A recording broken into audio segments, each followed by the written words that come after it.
If you're looking for a politics book and learn about the determination of activists, then Tibet on Fire by Tsering Woeser is a book for you.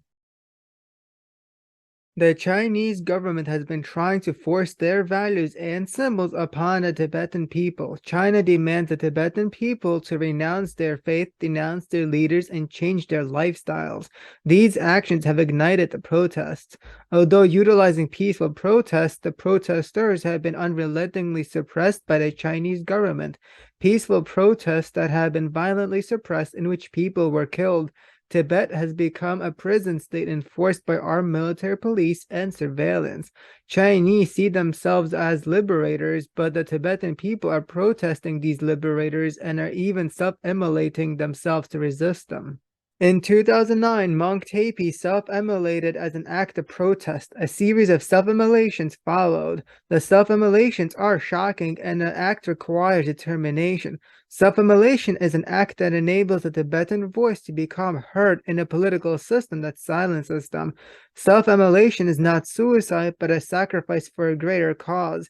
Self-immolation is not a gesture of despair, but an ask for change. These acts are flames that light a way for peoples trapped in the darkness of ethnic oppression. Although there is some history of Tibet from the 20th century, some caveats for the book includes that the book lacks a history on Tibet and prior interactions with China. There is also a lack of political understanding. How the Tibetan people are oppressed is expressed, but not the why. Not much is provided on explaining what China wants from Tibet and the Tibetan people. Learning how China benefits from their political activities in Tibet can provide an understanding for how to potentially negotiate with China and Tibet. There are common references to Buddhism being a dominant way of thinking and living within Tibet. Some interactions between Buddhism and the political claims are made, but there is a lack of details about how Buddhism is incorporated in the Tibetan way of life. An understanding of Buddhism would have clarified the political actions being taken. Till the next review.